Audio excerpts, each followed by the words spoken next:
Aprecio mucho la invitación para poder exponer esta tarde aquí. Como indica la pantalla, la ponencia va a estar focalizada en las operaciones aéreas de la Fuerza Aérea de los Estados Unidos en Argentina durante la Guerra Fría. La primera pregunta que surge apenas al inicio de esta presentación es ¿qué estamos haciendo con una presentación histórica de esta naturaleza en un contexto de exposiciones y concursos de modelismo? La respuesta es muy fácil, y es que yo soy historiador aeronáutico amateur y comencé a investigar precisamente a partir de plastimodelismo. Hace muchos años la búsqueda de los detalles más pequeños me llevó a investigar sobre fotos, sobre documentos, sobre antecedentes, luego a poner pie en tierra con entrevistas con distintas personas y produje así un acumulado de documentación y de amigos. Me honra que esté presente aquí, por ejemplo, Jorge Núñez Padín, con quien en la época de las máquinas de escribir intercambiábamos cartas, compartiendo fotos, y de la misma manera que él se abrió camino por la historia, empezando por la aviación naval, yo hice lo propio por la aviación civil. Soy ante todo un investigador aeronáutico civil. Llegué a esto, la parte militar, sencillamente por una razón, y voy concluyendo la introducción. Entrevistando gente de la Cuarta Brigada Aérea, me referían que habían operado allí aviones U-2, aviones espías U-2 norteamericanos. Y cuando me los describían, me decían que eran plateados. Y para mí los U-2, siendo modelista, eran negros. Entonces, por completo descreía de aquellas fuentes hasta que me encontré con la primera foto. La primera foto me ayudó a comprender que me estaban diciendo la verdad, y siendo yo completamente civil, disparó una inquietud respecto de qué podía haber estado pasando en Mendoza, en la marina con mendocinos, y que no sabía. Aquel primer disparador de esto es lo que me lleva a esta investigación. ¿Cómo empieza esto? Esto no empezó en Mendoza, ni siquiera empezó en Argentina, sino empezó en Rusia en el contexto del año geodésico internacional 57-58. Este mismo concepto nos va a llevar, el mismo dato nos va a llevar a la charla que viene luego, tarde a continuación, sobre la participación de la Argentina en el programa UNAM. En el año 1957, toda la comunidad científica internacional acordó dedicar 12 meses a exponer, mostrar los avances científicos de mayor vanguardia y competir, en el sano sentido de la palabra, en hallazgos en Londres. En ese contexto, un científico ruso, Sergei Korolev, el padre de la cohetería soviética, propuso al Kremlin, al grupo político de la Unión Soviética, una idea verdaderamente osada. ¿Cuál fue? Utilizar un misil balístico intercontinental R-7 que estaba diseñado para colocar ojivas termonucleares y termonucleares a 12.000, 13.000 kilómetros de distancia. En lugar de usar la cabeza de guerra, aprovechando el peso de la cabeza de guerra, quitar esa cabeza de guerra y sustituir el peso por un satélite, y colocar el primer satélite en órbita de la humanidad y dar muestras del avance de la tecnología y de la ciencia soviética en pleno año físico universal. Este cohete, el R-7, había sido diseñado por él mismo, representaba el máximo grado posible alcanzado por la tecnología en ese tiempo. Y de esta forma, en octubre de 1957, puso en órbita el primer satélite artificial de la Tierra, que fue el Sputnik 1. Esto fue un suceso total. Fue un suceso total no solo porque puso en manifiesto el avance de la tecnología soviética, sino porque expuso que el espacio territorial de los Estados Unidos podía ser vulnerado, fotografiado, conocido, sin que los Estados Unidos tuvieran absolutamente nada para repelerlo. Y por sobre todas las cosas, puso de manifiesto que un cohete balístico intercontinental tenía la capacidad de llegar al territorio de los Estados Unidos. Pero esta situación de exposición total de los Estados Unidos al sobrevuelo de objetos en órbita produjo una verdadera histeria, aunque este objeto en órbita no fuera más grande que una pelota de fútbol. Era una pelota de fútbol que transmitía señales que era posible ver desde la Tierra. Entonces, todas las noches, cualquier persona, tanto en Argentina como en el resto del mundo, podía confirmar la supremacía soviética en cuanto al dominio de la tecnología. Esto produjo una histeria total en un contexto de carrera armamentista entre los Estados Unidos y la Unión Soviética. Y esa carrera armamentista no era de hacer mejores aviones o mejores barcos, era de hacer bombas nucleares más poderosas, cada vez más poderosas. Y esta histeria se disparó muy fuertemente, y el concepto de histeria es esencial, porque Estados Unidos ya estaba preparando a su población civil para comportarse frente a un ataque nuclear. Estos son maniquíes puestos en el desierto, en el contexto de las explosiones nucleares que hacían en el desierto, para ver cómo se rompían las casas, cuántas personas habían muerto, qué tasa de supervivencia podía haber. Ese es el primer flash de una explosión nuclear estándar de 15 kilotones, la misma energía liberada por la bomba de Hiroshima, para que ustedes tengan una idea. Eso es un petardo respecto a lo que estamos jugando. Y lo que está abajo son vehículos, tanques, casas, personas, y después iban a ver cómo quedaba. Eso está a 40 kilómetros de la explosión. Entonces las maniquíes se torcían, las prendas se prendían fuego, querían saber hasta dónde llegaba la onda expansiva. El concepto que hoy tenemos acá en Mendoza, por ejemplo, del triángulo de seguridad en caso que haya un temblor, y que si se te cae la casa no lo van a abrir, lo inventaron ellos durante los ensayos. Y se dedicaron a hacer un montonazo de explosiones en ese periodo, más de 40 desiertos de Nevada, confirmando la energía irradiada, cómo se quemaba y una larga serie de cosas. En este contexto de histeria y de que un satélite ruso, el primero que estaba sobrevolando el territorio de los Estados Unidos, la Junta de Comandantes en Jefe de las Fuerzas Armadas norteamericanas acordó tranquilizar a la gente. Dijo, esto que están largando los rusos es solamente un experimento. Y mientras nosotros vamos a poner nuestro propio experimento en órbita, que iba a ser el primer satélite norteamericano, Vanguard, vamos a mostrar que nosotros tenemos poder real, con nuestras fuerzas convencionales, además del arsenal de misiles balísticos que estaba ya en el proceso de diseño.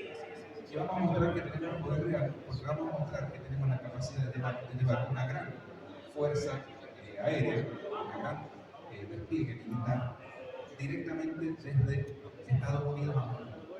Pero como no podemos hacerlo directamente de Estados Unidos a Moscú, porque sería un acto de guerra, vamos a tomar exactamente la misma distancia de Washington a Moscú y vamos a buscar una capital a la cual podamos llegar. Hicieron el cálculo y esa capital resultó ser Buenos Aires. Entonces dijeron, vamos a hacer un gran despliegue operativo a la Argentina para mostrar nuestro poder real y mostrar nuestras capacidades, tranquilizar a la opinión pública norteamericana, y tomaron como excusa que se estaba celebrando la semana, todos los años se celebraba la semana aeronáutica en nuestro país, era siempre en septiembre, acordaron con la Fuerza Aérea Argentina y la patearon a noviembre. Entonces, en noviembre de 1957, no se les ocurrió mejor cosa que hacer, para empezar, un vuelo sin escalas, non-stop, desde la base de los KC-135 de reabastecimiento, cerca de Washington, a Buenos Aires, en un vuelo sin escalas de 13 horas, que batió el récord de la Federación Aeronáutica Internacional, y al frente del cual estuvo ni más ni menos que el comandante de la Fuerza Aérea de los Estados Unidos, que era el general Curtis LeMay, el artífice del bombardeo aéreo estratégico con B-47, con B-52, el constructor de la proyección de bombas nucleares con vamos a empezar a ver entonces fotos de Argentina. Ahí tenemos el KC-135 del general LeMay, aterrizado en Ezeiza, y lo vamos a ver junto con muchos otros aviones, porque no vino solo. Vinieron con más de 100 aviones, que incluían no solo el KC-135, que agarraron todos los espigones de Ezeiza y bloquearon el aeropuerto durante una semana y bloquearon el parque Jorge Newbery durante 3 días, para mostrar la ferretería que traen. Por ejemplo, bombarderos B-47 Stratojet, el bombardero mediano nuclear más numeroso que tenía el arsenal de los Estados Unidos. Y no solo que lo llevaron a Buenos Aires, hicieron vuelos de demostración con los Stratojet por Córdoba y por Mendoza, en formación. Trajeron sus Stratojet, trajeron los reabastecedores en vuelo con los cuales los Stratojet llegaron a los Estados Unidos en Argentina sin tocar en absoluto el aeropuerto para repostarse, se fueron reabasteciendo en vuelo. Esta tecnología era absolutamente desconocida en Argentina en 1957, era de las primeras vanguardias del mundo en la materia. Desfilaron repostando con los Stratojet y los Stratotankers los C-97 sobre Buenos Aires repetidas veces, y con ellos se trajeron a la escuadrilla de alta acrobacia de los Estados Unidos los Thunderbirds. No era la primera vez que venían, habían venido antes de 1954 con F-84, pero sí esta fue la muestra más sorprendente porque estos ya eran cazas supersónicos que rompieron la barrera del sonido por primera vez en Argentina. Aviones de carga de todo tipo, porque trajeron, entre otras cosas, miles de soldados más todo el equipamiento para su supervivencia, de la comida que iban a consumir, la papelería, la folletería, fueron totalmente autovalentes. Ahí tenemos la exhibición en Buenos Aires, donde podemos ver un Turman Albatros, es usted dice armamento, integrante de esta gran cantidad de aviones. C-124 Globemaster, 3 de los varios que trajeron con información sobre Aeroparque, permitieron que toda la gente accediera y viera libremente toda la tecnología que traían, por supuesto con los aviones cargueros, no con los aviones militares, sino con los cazas, con los bombarderos. Pero esto generó un gran impacto en la sociedad, en la comunidad, porque se rompió en 1957 aquella aversión a todo lo norteamericano que venía desde 1945 con el lema Abraham Perón. Recordemos que esto estaba ocurriendo en el gobierno de la Revolución Libertadora, con Aramburu, que es el presidente de la Revolución Libertadora en el poder. Vemos B-47 con los F-100 sobre Ezeiza. Como estuvieron una semana, estas fotos fueron un show continuo. Quienes han estado, por ejemplo, en FIDAE, es exactamente lo mismo, nada más que en lugar que con demostraciones de aviones cada una hora, con demostraciones de aviones continuas. Los F-100, los C-97, los Albatros, todo esto iba a estar pavimentando el camino para lo que venía después. Por eso es tan importante que lo tengamos presente. El avión de apoyo de la escuadrilla Thunderbird, pintado con los colores de la escuadrilla acrobática, y atrás un Hércules. El primer Hércules que llegó a Argentina, todavía con hélices tripana y sus turbinas Allison, y un F-100 biplaza. En este avión biplaza se encargaron de llevar repetidamente a personalidades a cruzar la barrera del sonido, con lo cual hacían más popular esta presencia. Entre otras cosas porque cada vez que un avión de estos cruzaba la barrera del sonido sobre Buenos Aires, explotaba todo Buenos Aires y se quebraban los vidrios. El Hércules que trajo. Bueno, seguimos con algunas imágenes que son ilustrativas, y entre los que cruzaron la barrera del sonido estaba el propio presidente Aramburu, el primer presidente del mundo que cruzó la barrera del sonido en un TF-100 supersónico. Para el broche de oro de esto, que recordemos que no era un acto de congraciarse con la comunidad argentina, con la comunidad aeronáutica argentina, era un acto de demostración de poder geopolítico frente a la Unión Soviética. Por eso el broche de oro de esto fueron 3 bombarderos B-52, abasteciéndose en vuelo desde su base en Noel, en Estados Unidos, que llegaron a Ezeiza volando, dieron vuelta, bloquearon Buenos Aires con una aproximación de bombardeo nuclear y se volvieron a los Estados Unidos. Estas son las fotos que tomó la revista del Espacio de 2 de estos B-52 aproximando a Ezeiza. Y este es el paso de los B-52 sobre Ezeiza en noviembre del 57. ¿Qué dejó él? Bueno, dejó un impacto profundo en la comunidad aeronáutica argentina, nadie se olvida nunca más de esta, durante décadas de esta exhibición, pero por sobre todo dejó la constitución de la misión aeronáutica de los Estados Unidos, de la Fuerza Aérea de los Estados Unidos permanente en Buenos Aires. Esta era una unidad adscrita a la Embajada de los Estados Unidos y el inicio de la historia de actividades secretas norteamericanas en nuestro país.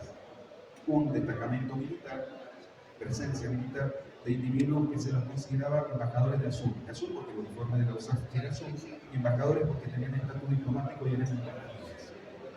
No se lo podían tocar con las leyes argentinas.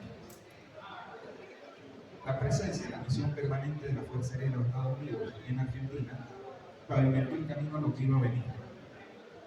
En 1958, el primer destacamento de aviones U-2 en Ezeiza, con apoyo de una C-54 de búsqueda y salvamento. Como ustedes saben, los U-2 eran aviones espías. Habían sido diseñados con el objeto de espiar a la Unión Soviética a una altitud tal que fuera imposible interceptarlos con aviones o derribarlos por misiles. ¿Qué estaban haciendo? Ni más ni menos que 3 U-2 de manera permanente en nuestro país en fecha tan temprana como 1958. Los norteamericanos dijeron que venían a hacer investigaciones de alta atmósfera y que el único propósito de los aviones era la meteorología, para saber cómo funcionaban las corrientes de viento y cómo se producía la formación de masas entre los dos hemisferios. A tal fin, la Secretaría de Aeronáutica, que dependía del Ministerio de Aeronáutica, que dependía de la Fuerza Aérea, les asignó todo el espigón en el aeropuerto de Ezeiza, les facilitó las instalaciones de uno de los hangares de aerolíneas argentinas para que hicieran el mantenimiento y los alojó por el barrio 1 de Ezeiza.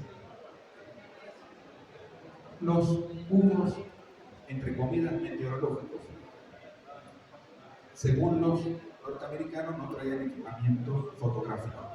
Es imposible de constatar por las autoridades argentinas.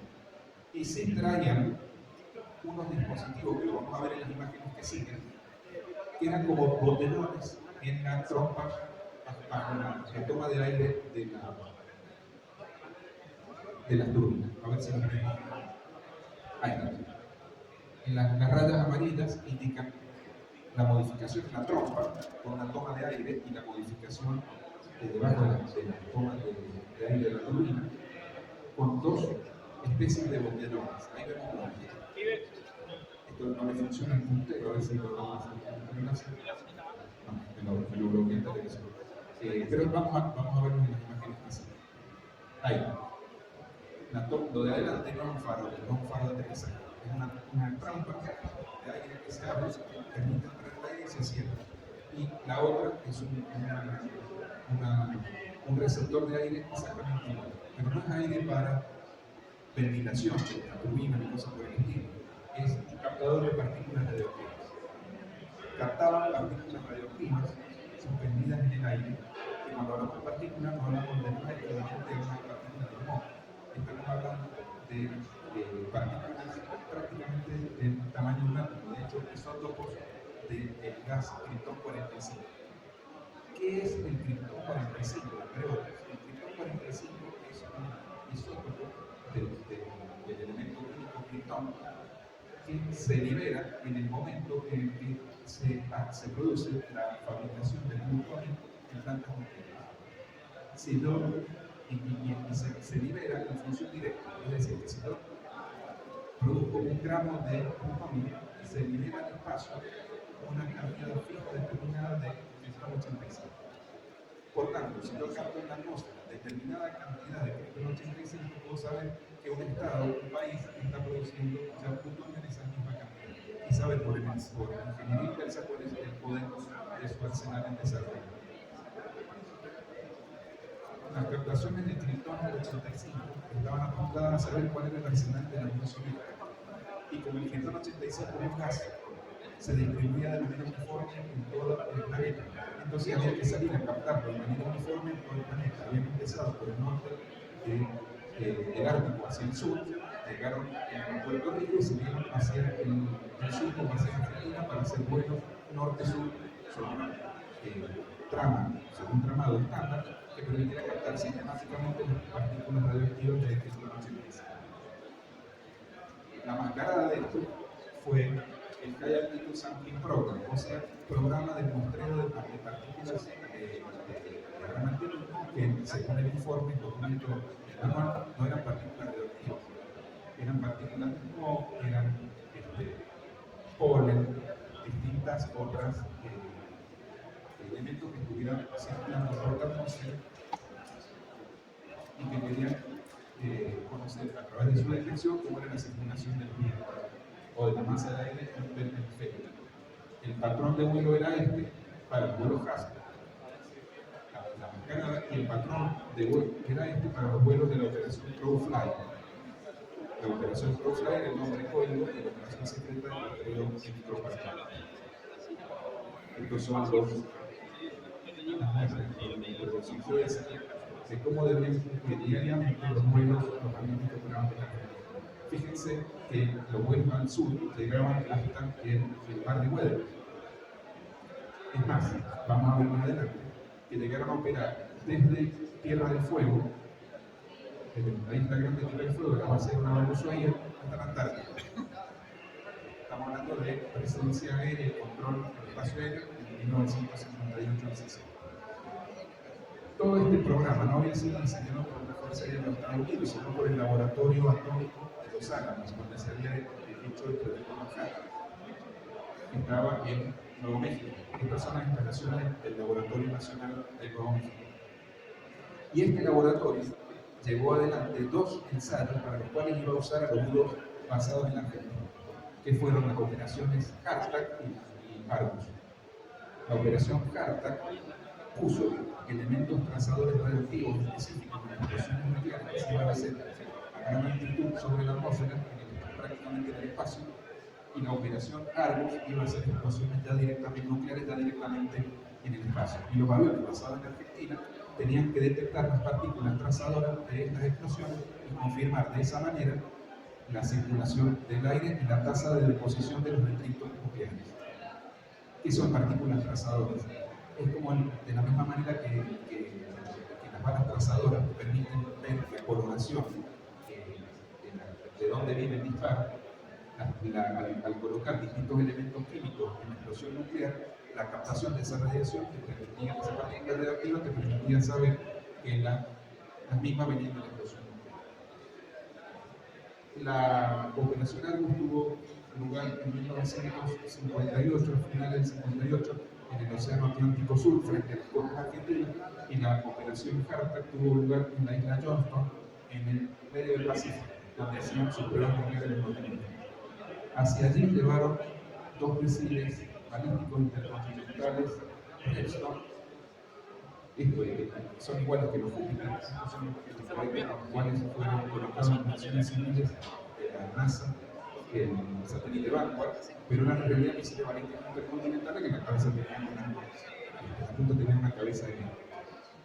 Ese es el atolón Johnston. Recordemos, el atolón es una isla coralina circular donde tiene océano adentro, agua salada adentro y agua salada afuera, y esa es la pista de aterrizaje del atolón Johnston, hasta donde llevaron con misiles balísticos, con un Douglas C-124, nos subieron, y fíjense, lo he destacado, que allí donde marca la línea amarilla hay un Martin B-57 Canberra. Acuérdense de ese avión.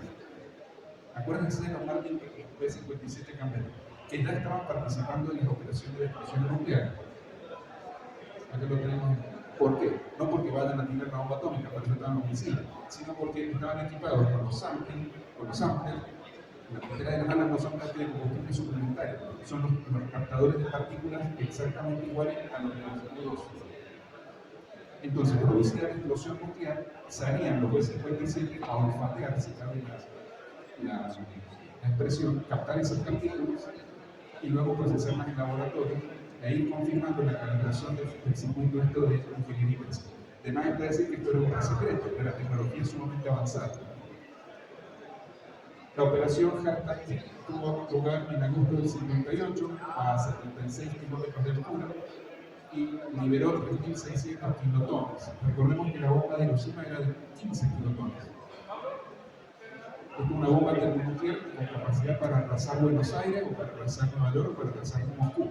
Y eran las bombas de prueba. Y 76 o 77 kilómetros de altura era prácticamente el límite con el espacio exterior. Recordemos que la línea Valcarra está a 100 kilómetros de altura. Ahí ya se experimenta microgravedad. Lo que querían ver era cómo eran las explosiones que pasaban, las explosiones a muy gran altitud. Sí, los desechos de esa explosión iban a circular por la atmósfera y iban a caer en otro lado. ¿Por qué? Porque esto es una lluvia ácida. Estaban tratando de ver si con el arma que no les tiraban los rusos iban a morir los mismos. Y la explosión Hartak-Tit, esa misma explosión vista a 1.300 kilómetros de distancia de Hawái. Recordemos, 3.000 y tantos kilotones versus 16 de la bomba de Hiroshima, y esto a 70 kilómetros de altura. Y esa es la explosión Orange, a 41 kilómetros de altura, la misma potencia, porque es la misma bomba. Unos días después, el 11 de agosto del 58. los detritos de esta explosión, en términos de micropartículas, estaban siendo captados de Buenos Aires por los nudos del destacamento supuestamente meteorológico de los Alpes. Eso fue la operación Harta y el apoyo argentino de los U-2, o sea, el apoyo de los U-2 basado en la Argentina, el gobierno argentino no tenía la mínima idea de lo que estaban haciendo. Luego vino la operación Argos. La operación Argos fue una fuerza de tareas muy importante que se vio por en Nicaragua, y otros cruceros y destructores y fragatas de la flota del Pacífico norteamericana, incluyendo un destructor misilístico. Ya tenían destructores misilísticos los norteamericanos en el 58. ¿Por qué destructor misilístico? Porque su poder de fuego no dependía tanto de cañones como los misiles que lanzaban. Concretamente Lockheed Martin, Lockheed X-17, ya lo vamos a ver. Ahí tenemos. Entonces, aprovechando que este barco tenía la capacidad de lanzar misiles X-17, decidieron hacer una prueba de explosión nuclear en Antú, varias pruebas de explosión nuclear en Antú, para confirmar el efecto Christophilus. ¿Qué es el efecto Christophilus? Recordemos que la Tierra tiene un centro de metal líquido y como todo metal se polariza en el positivo y negativo y genera ondas magnéticas. Entonces, estaban probando si haciendo explotar misiles en el espacio se bloqueaba la onda magnética y de esa manera se bloqueaban las comunicaciones de radio, con lo cual era un excelente método de defensa frente a un ataque nuclear norteamericano, porque no, digamos, apagaba el planeta para que no hubiera comunicaciones entre las bases de lanzamiento, los misiles, y se freían los misiles, los sistemas de navegación de los misiles de cabeza entrante al entrar y ser afectados por el efecto Christophilus. Entonces el truco era energizar el campo magnético de la Tierra para freír cabezas de guerra soviéticas entrantes, y este gran experimento había que probarlo, y para eso lo probaron en el Pacífico. Y fueron los nudos basados en Ezeiza los que fueron a confirmar los resultados de la explosión. Estas son fotos de los nudos en Ezeiza. Ahí tenemos a un mecánico retirando uno de los filtros de la proa, que por el número de serie corresponde a Buenos Aires, en la estación basada en Ezeiza. Luego, la información se procesaba en esas computadoras que eran absolutamente avanzadas para la época, que no parecerían unos infames, pero gracias a eso lograron al fin requerido en el laboratorio de Los Ángeles. Esto no se procesaba en Argentina. Incluso si las autoridades argentinas hubieran encontrado esos filtros, no hubieran sabido para qué eran, pero hubieran visto como filtros de papel. Estaban todos clasificados y lo procesaba el laboratorio Isótopos. Fotos de Ezeiza, de nudos de Ezeiza, fíjense que están aterrizando con paracaídas de frenado, primera vez que se usó paracaídas de frenado, y fíjense que hay una estación de guiado por radar para el aterrizaje. Primera estación de guiado por radar para aterrizaje, una CGI utilizada en la Argentina que después cumplió funciones comerciales, o sea, tránsito aéreo civil, cuando se va en el campo de la fotos de nudos en Tandil. Fotos de nudos en Tandil, y se alcanza a ver atrás el C-54 de Apolo. Acá lo tenemos, el C-54. Cada misión de U-2 iba acompañada por un C-54 de rescate, porque recordemos que el U-2 era un planeador con alas y que funcionaba como un combustible formulado especial. Si tenía una detención de la turbina, el piloto se tenía que lanzar y el avión de rescate lo rescataba con paracaídas. Ahora, volaba a doble velocidad. ¿Cómo así? Despegaba 3 horas antes el avión de rescate, le pasaba el avión por arriba y a la vuelta retomaban y se ecualizaban en velocidad y aterrizaban prácticamente juntos. Una foto en color del C-54 y una esquema de pintura con los pads, o sea, los escudos de la unidad basada en Argentina y del campo silvestre que se tenía que rescatar al cuervo. Recuerden que la operación era Cold Flight, o sea, el vuelo del cuervo, porque los cuervos vuelan enormemente. Decíamos que habían operado en Ushuaia y podían operar en Ushuaia porque el C-124 lo llevaban desarmado al UDE y operaban desde la base de la estación, el destacamento del naval Ushuaia para operaciones hacia la Antártida. Los nudos recordemos, eran aviones espías para espionaje de muy altitud, es la estación Cosmódromo de Baikonur, la base de lanzamiento de Yucatán, de donde salían los misiles balísticos intercontinentales rusos. Y esas son instalaciones de batería antiaérea rusa fotografiadas desde U-2. Para cuando se estaban realizando las misiones en Argentina, el espacio aéreo de la Unión Soviética estaba dominado continuamente por misiones clandestinas de espionaje. ¿Por qué clandestinas? Porque eran secretas y estaban prohibidas por el derecho internacional, como no pueden andar espiando, ingresando en el espacio aéreo de otro país. Los rusos las detectaban por radar, pero todavía no tenían un misil de suficiente alcance para que produjeran el derribo hasta que lo tuvieron. El S-2, código OTAN Guideline, con los Guideline lograron derribar el primer vuelo, lo cual generó un escándalo internacional de proporciones. Y no solo eso, sino que sacó a la luz que las misiones que se estaban realizando en Argentina podían ser en realidad espionaje. Esto comprometió grandemente al gobierno argentino porque no podía explicar que hacían aviones exactamente igual que los derribados operando en la Argentina. En consecuencia, en 1960, después del escándalo del derribo de Duro, el gobierno argentino discretamente gobernó a los argentinos que se fueron y este fue el fin de la operación Crosstime en la Argentina. Adviertan que la mascota que iba pintada en la cola del escudo argentino era un cuervo con el pico sellado. O sea, claramente no podés hablar porque eran operaciones de espionaje lo que se estaba realizando. ¿Este fue el fin de las operaciones de espionaje en la Argentina? No, porque para entonces los profesores Gabriel, sobre todo Eduardo Teller, el padre de la bomba termonuclear, explica muchísimo la bomba nuclear, estaban trabajando en la siguiente generación de explosivos, de armas atómicas. Y para eso utilizaban el B-57. ¿Se acuerdan que les dije cuál es el B-57? Los B-57, inmediatamente después de las explosiones nucleares, iban al lugar a olfatear y ver cuáles eran las informaciones liberadas. Y así alrededor del mundo. Un B-57 iniciando, salvando esa ola de humo negro que está iniciando en la atómica, y atrás la explosión nuclear en el Pacífico, la cual tiene que ir. Bueno, como no podían volver permanentemente con U-2, decidieron volver alternativamente con B-57S. Y acá viene la nueva serie de operaciones secretas con 4 B-57, B-57, realizadas en Argentina.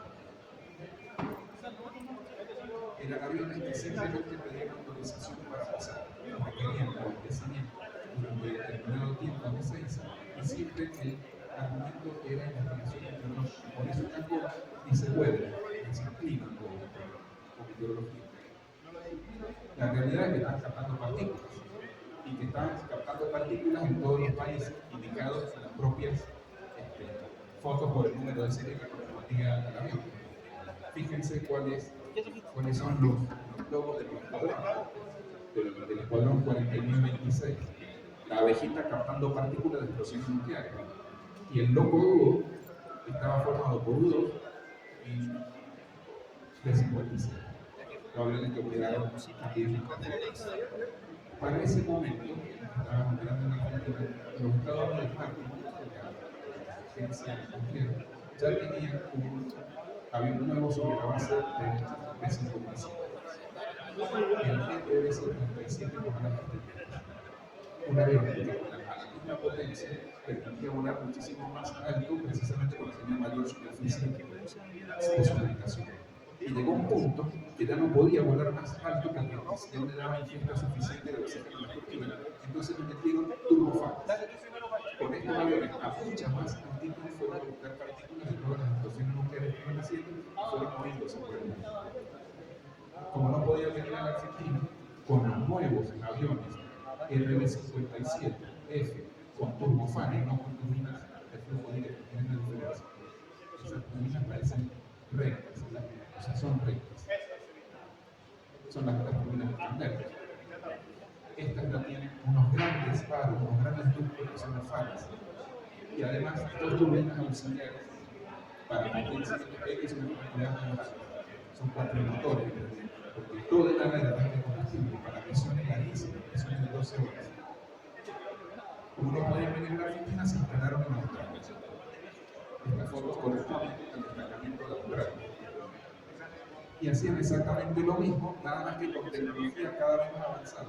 Tan avanzada que el piloto tenía que ir en un traje presurizado equivalente al de un astronauta de misiones Mercury o Potemkin. La idea del astronauta iba a replicarse acá en Mendoza unos poquitos años antes. Esto es Australia.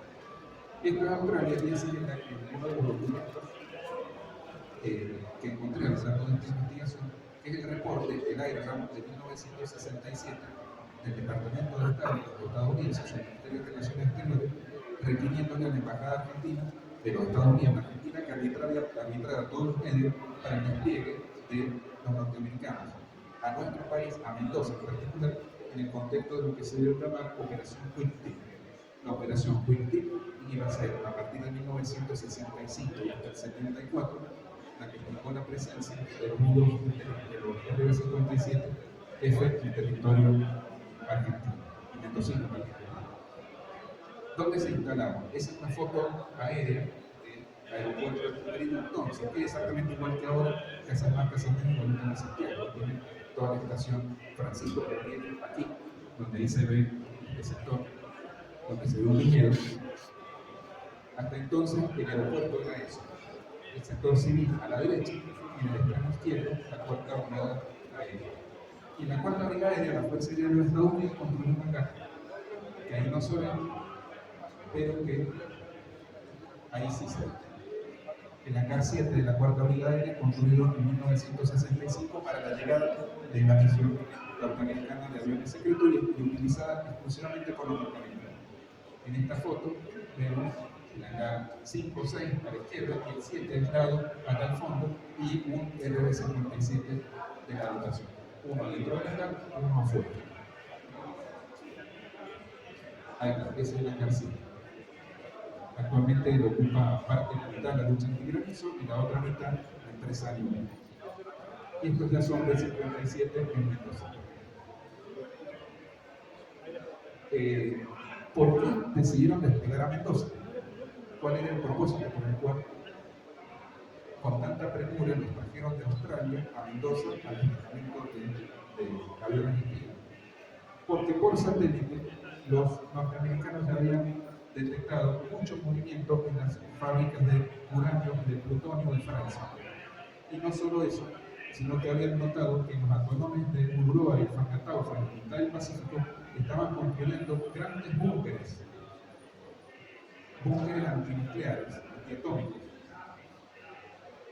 en los dos atolones, y por satélite vieron, recordemos, un atolón es una isla coralina cerrada que sigue teniendo océano adentro. La laguna es de agua salada. Ese es el atolón de Mururoa y ese es el atolón de Fangataufa. No solo detectaron eso, sino que el gobierno francés le pidió permiso al gobierno de los Estados Unidos para cruzar el territorio continental de los Estados Unidos a estos atolones con un KC-135 de la Fuerza Aérea Francesa en la Armada del Aire, reabasteciendo a un Mirage 4, el bombardero nuclear de Francia. Entonces dijeron que estos se están preparando para hacer grandes pruebas nucleares en estos atolones, y no va a ser una, va a ser una serie de pruebas, porque llegue la construcción de infraestructura de tal naturaleza que van a detonar sistemáticamente bombas y van a hacer campañas anuales. Entonces nos tenemos que salir a espiar. ¿Y dónde nos ponemos para poder espiarlo? Bueno, en la costa oeste del Pacífico. Estas son todas las instalaciones de Mururoa y Fangataufa. Ahí tenemos el aeropuerto Estado, que es una base militar, Mirage 4, y empezaron con la joda de la explosión nuclear. Ninguna explosión nuclear en Fangataufa o en Mururoa fue más chica que la de Hiroshima. Instalaron bombas nucleares convencionales y bombas de hidrógeno, que eran varias magnitudes más poderosas. Los restos radioactivos de esas explosiones, soplados hacia las costas de Chile, digamos, eran las nubes que tenían que salir a olfatear los aviones pasados de los RB-56. Inicialmente el patrón se hizo volando norte-sur sobre la costa y progresivamente se fueron metiendo al Pacífico hasta el doble de distancia de la isla de Pascua. Para la noción de la velocidad de transmisión avanzada de la velocidad.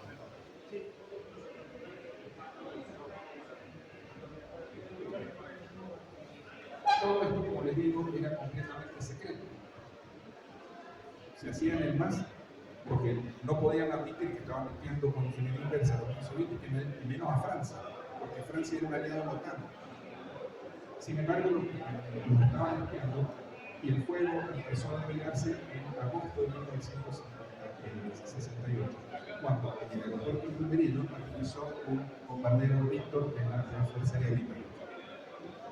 Todo en el más grande de los secretos. ¿Qué hacía un bombardero nuclear británico aterrizando en Numerino? Argumentaron que bueno, estaban haciendo investigación meteorológica y lo que en realidad estaba pasando es que en Lima, en el aeropuerto del Callao de Lima, ya se había instalado una sección de 2 bombarderos Víctor de la RAF que estaban haciendo exactamente lo mismo que los norteamericanos, espiando a los franceses, sus socios de la OTAN, para ver por ingeniería cuánto estaban desarrollados en la tecnología mundial. La cosa es que la presencia y el patrón de vuelo de los ingleses era exactamente igual que de los norteamericanos. La cosa es que la presencia del avión inocultablemente grande y camuflado de la Fuerza Aérea Británica, que no tenía nada que hacer en Argentina, disparó la curiosidad de la prensa. Y resulta que fue esta foto publicada en el diario Los Andes la que iba a disparar la investigación de prensa que iba a correr el velo. Fíjense, ¿por qué? Porque ahí vemos el Víctor, pero si se agranda la foto, allá atrás se ve claramente un RB-57 que no es un avión argentino. ¿Para qué se dedicaba? Pero sabían que estaban los aviones ahí. Y vemos un Lockheed C-141, el carguero más grande del mundo hasta que apareció el Galaxy. Y en la foto que fueron tomando, ya 2 RB-57, el propio C-141, y fotos tomadas a lo lejos, desde el restaurante de los Estados ya mostrando con total definición a los aviones que decían Fuerza Aérea de los Estados Unidos. No solo eso, el periodista se dio la vuelta, volviendo a la Rubén, y desde el lado de enfrente del aeropuerto empezó a registrar las misiones de despegue, o sea, los despegues de las misiones que están haciendo los norteamericanos. Ya inocultablemente era claro que estos aviones estaban operando desde el USA. Y inocultablemente era claro que eran aviones espías, aviones secretos, porque cuando les preguntaban qué estaban haciendo, no te decían. Es más, en la foto empezaron a aparecer fotos de los colimbas, o sea, de los conscriptos, de los soldados conscriptos de la Fuerza Aérea, que tienen su construcción en la Fuerza Aérea, donde empezaban a aparecer aviones extraños, aviones norteamericanos detrás. Y eran Boeing 707 o KC-135. En realidad eran la versión de sampling de los KC-135 con estos botelones que venían de la época de los judíos. Algunas fotos de Sabre, donde ya se empiezan a ver estos aviones que están como dueños de casa en la plataforma de la Cuarta Brigada Aérea. Y resulta que había más aviones de los que nosotros nos podemos imaginar, no solo los C-141. Fíjense, en esta imagen de los tomada debajo de los C-141, se ven 3 colas de KC-135 para adelante, más los 2 RB-57 en la derecha. Así que solo en esta imagen tenemos 6 aviones norteamericanos en la base permanente. ¿Por qué tantos KC-135?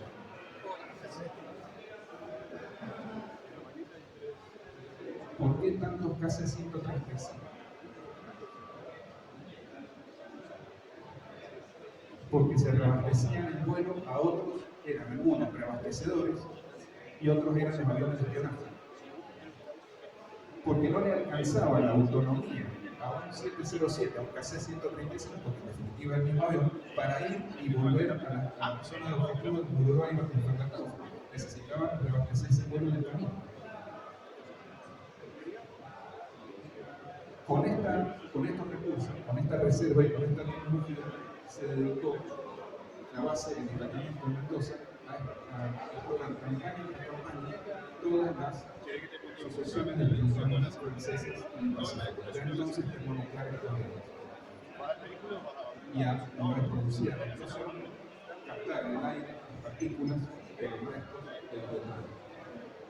En el curso de esta investigación llegué al único documento que se conserva en la Fuerza Aérea Argentina y la Dirección de Estudios Históricos de la Fuerza Aérea Argentina, calificado de secreto, clasificado, en el cual se alude a que los aviones basados en Mendoza lograron captación de partículas de forma norteamericana en tales coordenadas que son indicadas podemos ver abajo a la derecha. Viendo en el mapa esas coordenadas coinciden con el doble de distancia de la isla de Pascua. Entonces esto ya podemos confirmar que para, por lo menos para el año 1968, la Fuerza Aérea Argentina sabía lo que se estaba haciendo de que cruzando sobre el espacio aéreo chino.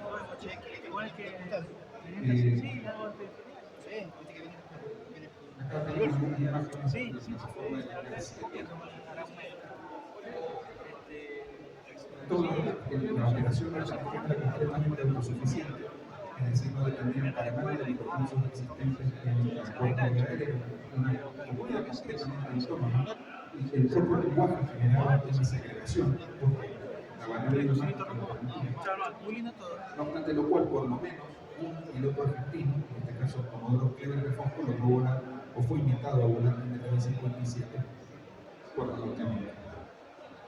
El traje, como era tan alto, era equivalente a los trajes en el cielo de las misiones espaciales Gemini y Mercury. Y cuando los lograban ver a la distancia, el personal de la Cuarta Brigada Aérea daba la idea que estaban haciendo actividades espaciales, sencillamente porque los pilotos iban envueltos en verdaderos trajes espaciales con la maneta de control de presión y demás, que lo van a ver incluso en las misiones Apolo.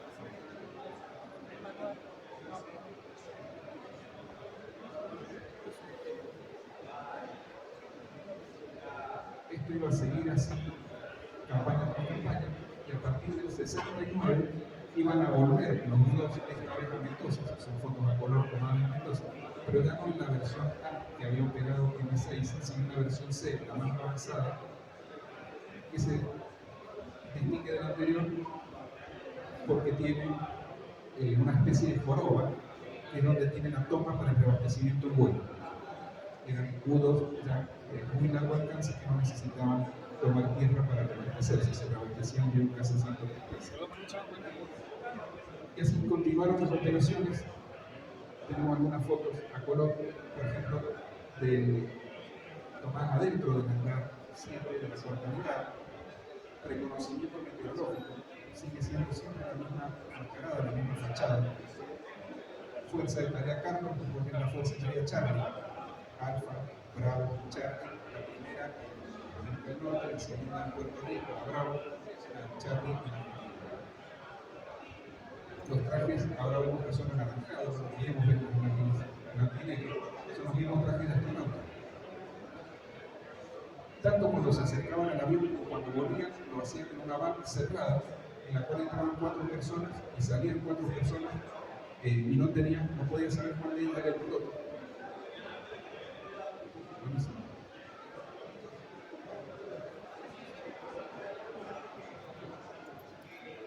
Muchas gracias. Todo envuelto en un protocolo de secretismo que se cumplió del primero al último día. ¿Sí? Ese es el hangar en la oficina donde actualmente opera AEMSA, en África de Mendoza, que es el Departamento de Económica del Gobierno argentino. Y esta es una de las últimas fotos que tenemos, ya de 1971, que se alcanzan a ver 2 en el 57 en la plataforma ya ampliada, ordenada frente a los niveles 5 y 6 de la Cuarta Brigada. Bueno, las campañas se detectaron más de 100 explosiones nucleares francesas sistemáticamente, cada una tenía un nombre código, cada una tenía un producto distinto a detonar y una liberación distinta de energía. Lo concreto es que esto se cumplió de manera sistemática. Los PTB provenían de 2 escuadrones de investigación, el 57 y el 58 de la Fuerza Aérea de los Estados Unidos, todos vinculados a captación de explosiones nucleares, como pueden verse en los propios globos de la unidad. Y todo esto siguió así, y hubiera seguido así, de no haber ocurrido en 1973, el 11 de septiembre del 73, el golpe de Estado en Chile. Acá vemos una foto de un Hawker Hunter atacando la Casa de la Moneda, y acá una foto de corte periodístico de los tanques atacando a Santiago. ¿Qué tiene que ver el golpe de Estado de Santiago con la base de los Alpes? Tiene muchísimo que ver, porque mar afuera estaba la flota norteamericana participando de ejercicios militares. Ese es el primer dato. El segundo dato es que lo primero que hicieron los rebeldes golpistas fue romper todas las comunicaciones tradicionales, es decir, por vía de estaciones de radio, de cable, desde Arica a Magallanes. Esto de manera tal que el gobierno del presidente Allende no puede reaccionar ante el movimiento de insurgencia. Y sin embargo, los golpistas se manejaron en comunicaciones entre ellos. ¿Cómo pudo haber ocurrido? Ocurrió por varias razones. Es el puerto de Valparaíso. El día del golpe estaba anclado en el puerto de Valparaíso en Global Explorer. Este era un barco espía de la CIA. El barco que había construido Howard Hughes para recuperar el fondo del mar a un submarino soviético hundido. Y misteriosamente estaba en el puerto de Valparaíso justo el día de la explosión. Y ese día, el día de la explosión, fueron vistos previo a bien del aeropuerto de Chile, los aviones de RB-57 que estaban en Mendoza. ¿Esto qué significa? Que con 3 RB-57 a lo largo del territorio chileno podían hacer relé, o sea, triangulación de comunicaciones para las fuerzas golpistas. Esto significaba básicamente que el gobierno de los Estados Unidos había estado vinculado con el Estado de Chile. Y este dato no se lo comió Pedro, que era el presidente argentino en el momento del golpe. Entonces, cuando llegó esta información a él, dispuso que los norteamericanos se retiraran de la base aérea de Colombia, cuyo fin los norteamericanos mandaron un C-5 Galaxy, y en el mayor de los secretos levantaron todo el equipo que habían traído, recordemos unidad de pueblo terrestre, unidad de pueblo de energía, de movilidad, de los computadores, etc., y se las llevaron. Esta fue la primera vez que utilizó Galaxy en el Perú. Este fue el fin de los RB-57 en Argentina y el fin de las operaciones conocidas de los Estados Unidos clandestinas en 1979. Estos aviones, con sus características, pasaron a ser utilizados por la NASA. La flota de aviones fue designada flota de investigación internacional por la NASA. De la misma manera, los nudos de la misma manera que el RB-57. Y este dato es importante, y con esto vamos a cerrar la charla, porque muchos años después, en la década de 1990, estos dos aviones, los operados en Mendoza, los operados en Argentina, U-2 RB-57, detectaron que las explosiones nucleares no habían sido inocuas. Confirmaron la apertura del agujero de ozono en la Antártida. Y esto no es joda, porque solo durante la secuencia de